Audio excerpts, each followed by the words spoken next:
ప్రతిరోజు తిరుమల ఆలయంలో ఏ సేవలు చేస్తారో మీకు తెలుసా? ప్రతిరోజు ఉదయం 3 గంటలకి సుప్రభాతం మొదలు పెడతారు. పూజారులందరూ మంత్రాలు జపిస్తూ కౌసల్య సుప్రజ రామా అంటూ ఆ బంగారు తలుపులు తెరుస్తారు. ఆ తరువాత పూజారులు ఒక బట్టని నీటితో తడిపి ఆ బట్టతో వెంకటేశ్వరుడు స్వామి ముఖం మొత్తం తుడుస్తారు. పాత పూలమాలను తీసేసి వెంకటేశ్వర స్వామి కోసమే ప్రత్యేకంగా చేసిన పూలమాలను ఆయనకు వేస్తారు. వేడి వేడిగా పాలను ఉడికించి ఆ పాలని స్వామి వారి కాళ్ల దగ్గర పెడతారు. ఆ తరువాత హోమాల సేవ మొదలు పెడతారు. రకరకాల పువ్వులతో మండపంలా నిర్మిస్తారు. ఆ తరువాత 5 గంటలకి కొలువు సేవ మొదలు పెడతారు. ఒక పూజారి పుస్తకాలను తెచ్చి వెంకటేశ్వరుడి ముందు కూర్చొని నిన్న ఆలయానికి భక్తులు ఎంత ధనాన్ని ఇచ్చారు, ఆలయ ఖర్చులు ఎంత అయ్యింది, అలాగే కుబేరుడికి వడ్డీ ఎంత కట్టారు అని ఇవన్నీ స్వామి వారికి చెప్పి ఆ రోజు తేదీ కూడా వెంకటేశ్వర స్వామికి చెబుతారు. ఇవన్నీ వెంకటేశ్వర స్వామి వింటూ లెక్కలు అన్ని రాసుకుంటాడు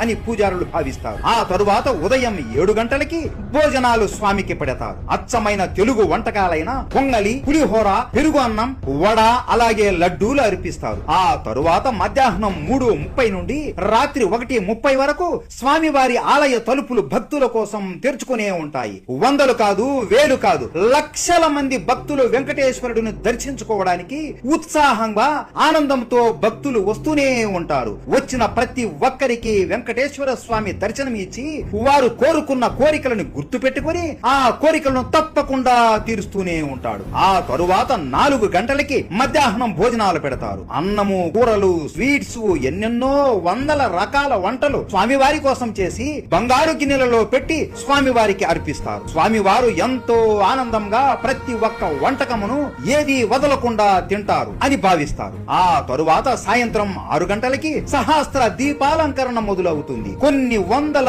వేల లక్షల దీపాలతో ఆలయం మొత్తం నిండిపోతుంది. ఆ దీపాల మధ్య వెంకటేశ్వరుడు ఎంతో అందంగా వెలిగిపోతూ ఉంటాడు. స్వామిని ఒక ఉయ్యాల మీద కూర్చోబెట్టి కొంతసేపు నిద్రపుచ్చుతారు. స్వామివారు కూడా ఆ ఉయ్యాల మీద కూర్చొని చల్లగా నిద్రపోతాడు. ఆ తరువాత రాత్రి 7 గంటలకి భోజనాలు పెడతారు.